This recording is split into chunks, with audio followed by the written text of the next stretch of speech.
legs are there for Australia. He looks confident. Now he is in reality. Hails from Blacktown in Sydney's West in Australia. It's a good lift, really good lifting. The Australian, good effort. Alright guys, today we're going to be looking at the differences in Russian or European technique versus Asian technique, but we're talking more specifically about the Chinese weightlifting technique and methods, okay? Obviously, there's many different techniques when it comes to Asia. You know, you've got Taiwanese, you've got Kazakhstan, you have technically Iran, you have all these different countries that have different methods. North Korea, who actually live quite similarly to European technique like Russian technique. But we're going to talk about the similarities, the differences, what I overall think about it, and we're just going to go through a couple of clips of different lifts. So the first half of the video will be talking about Russian technique. The second half we'll be talking about Chinese technique, and we're going to link in what we learn about Russian technique into what we know about Chinese technique and just my overall takes like that. And yeah, let me know what you guys think. So I hope you guys like this type of content, something a little bit different, but comparing the two techniques, which are probably the most dominant weightlifting nations in the world, let's be honest, Russia and China. Got the video on my phone, just going to be watching it, and yeah, you guys are going to see this video on the screen and just me in the corner talking about it. So starting off, obviously we got Russia, okay, so Russian weightlifting, the goats of weightlifting in my opinion, and some of the favorite methods and systems in weightlifting that I've ever seen in my opinion. I'm just going to turn this down a little bit. So this is footage from the 2015 IWF World Championships in Houston. Credit to All Things Gym. Obviously got the thumbnails and stuff there. I think it's okay with me using their footage. Got to remember as well, it's the lifters. You know, the lifters are the ones that provide the footage. So I know there was a big dispute with Iron Mine recently and vintage lifts and stuff, which I don't really agree with because they don't own the lifters. Yes, they own the footage, but without the lifters, there's no footage. So I think it should be sweet. Anyways, without getting too much of a tangent, Russian technique. All right, you guys are seeing this video as I'm watching it. First thing you'll notice with the Russian method, this is not saying method, just the Russian style of technique. Super aggressive with the feet, okay? Now, Okolov is a great example here. He stays flat-footed and he's super aggressive with the feet moving. So let's watch that again. Super fast with his feet moving. And also keeping the bar super, super close, okay? Now, there's some principles that we'll discuss with Chinese technique and Russian. They all keep it the same in some aspects, okay? There's just a couple of main differences that, again, we're going to talk about. So, yeah, the first thing you notice with Russian style is the aggression with the feet, okay? Super aggressive in that turn under the bar and that turnover to that second part, and aggressive punch coming under the bar is one of the main things that we see in Russian style of lifting and technique versus Chinese. Now, I'm not saying Chinese don't do it, it's just a little bit different, okay? But like I said, there's actually a lot of similarities between these two styles and methods that meets the eye, okay? So yeah, just watching a video here of them warming up. This is the main sort of stuff we're going to see is Apti and Okolov, who are, you know, some of the goats of Russian weightlifting, let's be real. You know, Okolov's a super fast lifter, super aggressive with his feet. Boom. So yeah, you'll notice, guys, look how close he's keeping the bar. The drag, okay, it's obviously allowing him to extend nicely at the top. It's also allowing him to move his feet nicely to the side. But let's talk about the start position, all right? So in the start position, they really slow things down, okay? It's nice controlled. They're feeling the position, and that way they keep it nice and close. Now, Apti does this really well with these lighter weights when he's warming up. He's just keeping it nice and close. He's slowing it down. So again, in the set position, the shoulders are over the barbell considerably more than what you'd see in a Chinese style, which we'll see later. So watching this again, shoulders over, aggressive contact onto the hips, okay? This is something that is so key in the Russian style, and it's so normal to have a bit more of a hinge and to kind of use your back a little bit more than typical. Now, they're still thinking about using their legs, but they are using their back quite a lot in comparison to different methods like Chinese. But you can see it here, even as this athlete's warming up. I'm sorry, I don't know her name, but look how much back she's using, as well as legs. It's both, but it's a little bit more predominantly back. But that allows them to stay over the bar and get more aggressive contact. So here, boom, look at that. So, you know, the back angle and the arching is a little bit different in the Russian style. Like I said, I personally love this style. It's my favorite. It just works. And a lot of lifters in the West can emulate this style versus a lot of lifters who try to do Chinese technique when it's so difficult to do, in my opinion. So yeah, super aggressive with the hips, shoulders are over the bar, going onto the toes nicely. it's just ideal technique, and I feel like a lot of people can mimic this style, you know what I mean? So yeah, there's Okolov. I think he just had a couple singles in this session. I think he went up to like 150? I don't know. Anyway, another lifter, shoulders over, aggressive contact, fast with the feet coming under the bar. Yeah, it's just really, really good to see. And it's consistent. If you look at all the lifters here, they're lifting the exact same. They all have, some of them have different biomechanics, but the principles here is shoulders are over the bar, they're using their back and legs together, okay, and they're getting aggressive contact, okay? And that's something that's very different compared to Chinese technique, where the contact is not as aggressive. So now we get to see a little bit of clean jerks from Okolov. Now Okolov did 215 in this competition, so this is a little bit of comparison. I think he only built up to like 150 in this session. But again, same thing in the jerk, super aggressive with the front foot. You'll see Chinese do a lot of squat jerking and stuff. That's what they like to do. I think the split jerk's a much easier movement to teach and to learn. So if you guys want to do squat jerks, probably don't. You're not the 1%. Don't get me wrong, there are people out there that can do it, but a split jerk is a much easier movement to learn, in my opinion. So yeah, let's look at Okolov's start position. You'll see he's a bit higher with his hips. He sits. Yeah, same thing. He's using his legs, but he's also arching his back too, so he's using his legs and his back. Arms nice and relaxed, jerks super aggressive. It's nice and soft now, it's just 70, you know? Look at the size of his quads. Do you know what I mean? Like, just super easy weight for him. But again, aggressive front foot placement. This is my boy Apti.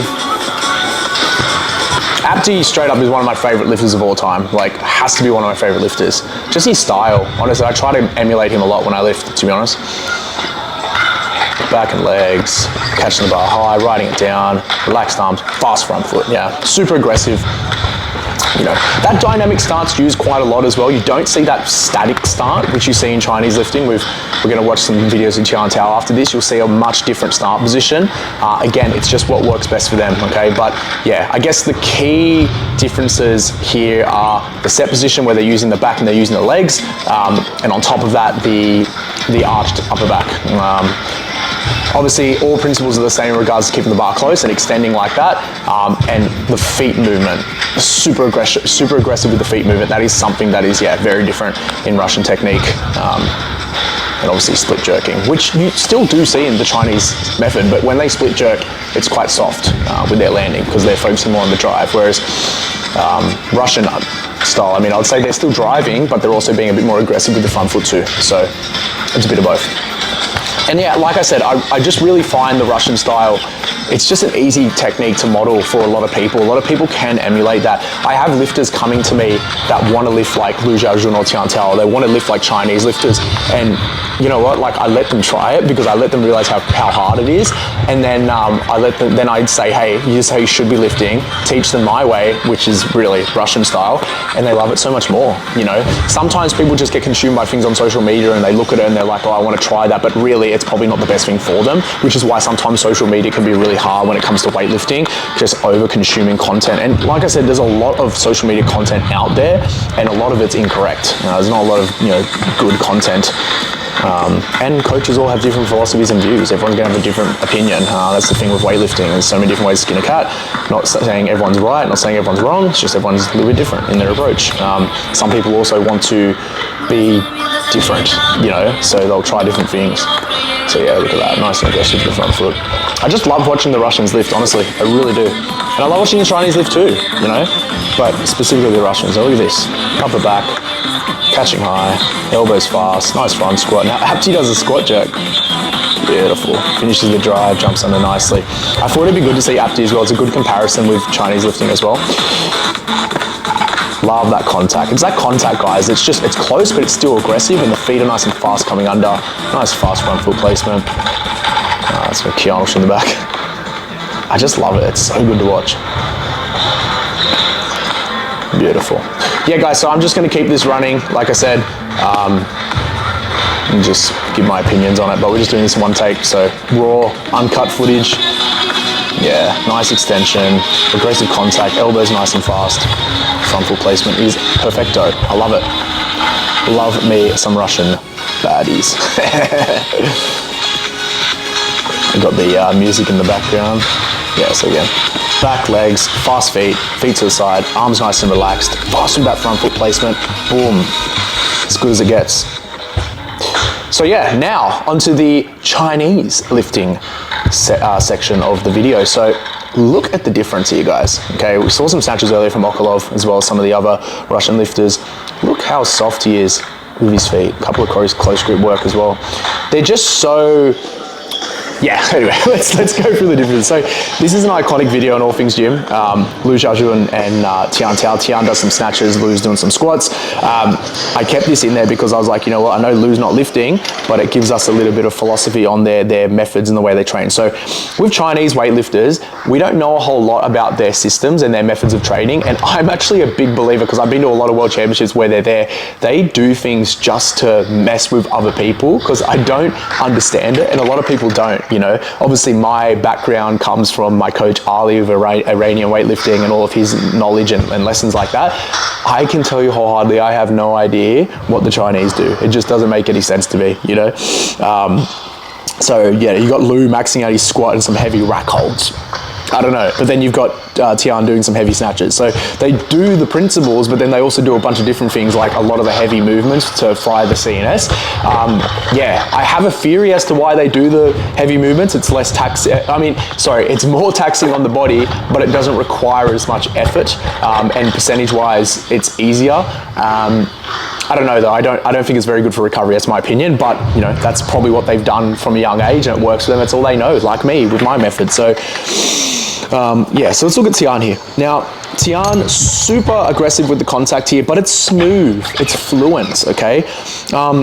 It's quite similar, actually, if we look at to the Russian technique. The main difference I'm seeing here is the set position, all right? Static start, okay? He's not dynamic, he's static.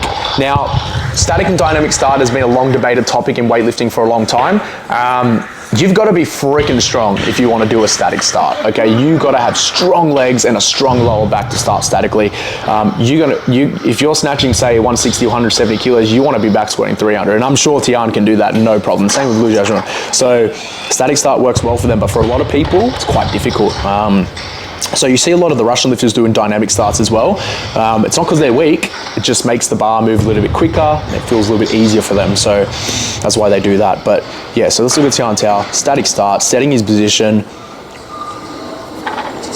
Beautiful brush. Nice, like it's still aggressive contact. It just doesn't look it, but it still is. It's super fast to the hips. It's brushing on the thighs really well.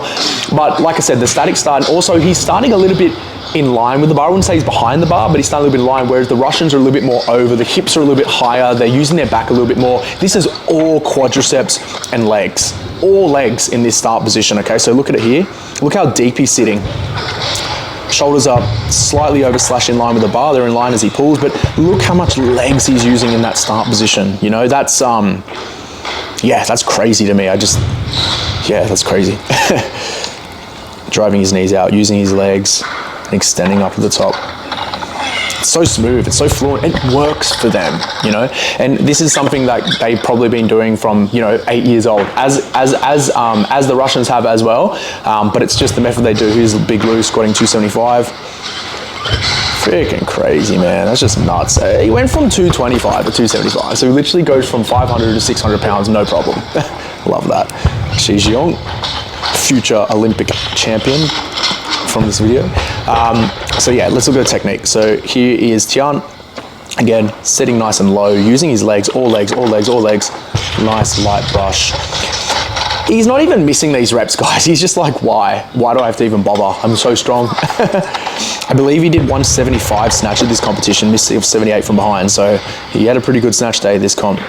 Clean jerks, I think he bombed. Yeah, nice contact. It's aggressive, but it's soft, you know what I mean? One thing we haven't spoken about though is the feet movement. We spoke about that earlier with the Russians, how it's super aggressive and it's super focused with that. Let's hear the feet here, guys. Can't even hear them. They're just sliding to the side. Now, there's nothing wrong with this, okay? There's, like I said, each their own. Everyone does different things, okay? But, you know, the Chinese lifters like being soft with the feet, but they really emphasize the extension. Now, I'm not saying the Russian lifters don't, but they probably do put a little bit more emphasis into extension and sliding the feet out, which is a big difference in this style of lifting. So again, here's Tian, setting the position, using his legs, all legs, person in the back's frothing, obviously. Nice slide with the feet to the side. You know, like, I could mess with the Chinese style. I think it's really nice. I just think it'd take a lot of time to get right.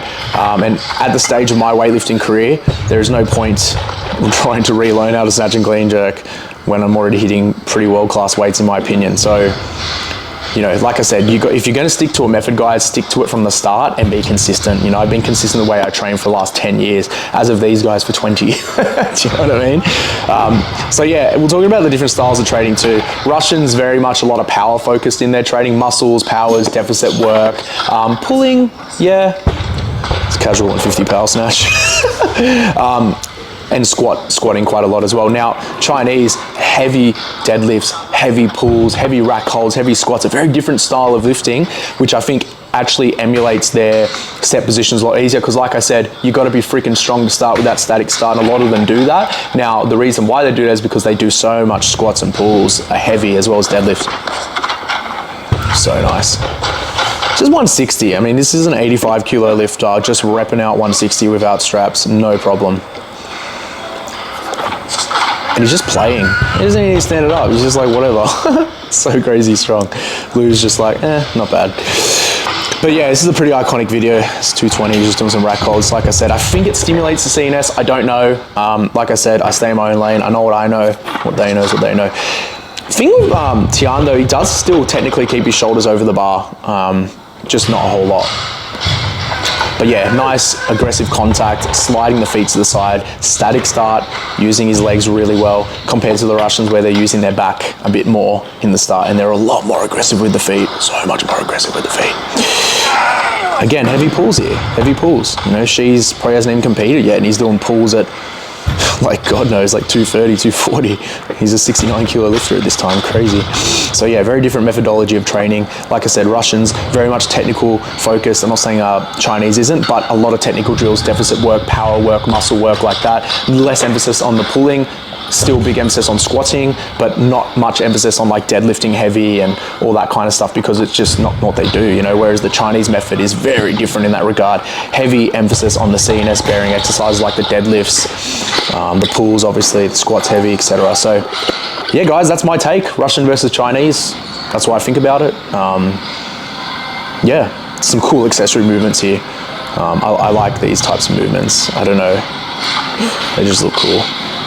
Thanks for watching, guys. So that's my tale of the take. That's my takeaways from Russian versus Chinese weightlifting. Take it as you will, non-bias here. Obviously, I kind of like the Russian style a little bit better. It just works more towards my biomechanics and how I've trained for the past 10 years, and also how I train all my athletes. But I respect the Chinese method as well, and we've talked about some really key points to look at the differences and the similarities as well. There's actually a lot more similarities, in my opinion, than there are differences in their methods. Principles like keeping the bar close, focusing on extension, obviously moving their feet to the side, they just do it a little bit differently. For example, soft feet to the side, more emphasis on extension, fast feet to the side, aggressive feet to the side, less emphasis on extension, but it's still the same principles. They keep the bar close, they finish their extension, they move their feet to the side, they get into a good catch position. It's the same principles here, you know, but that's my take on Chinese versus Russian weightlifting. Guys, if you like this type of content, please comment below. Like, comment, and subscribe. As always, helps the algorithm, helps my channel grow. And yeah, something different rather than just doing training vlogs all the time. Trying to add different things here, guys. Thanks for watching.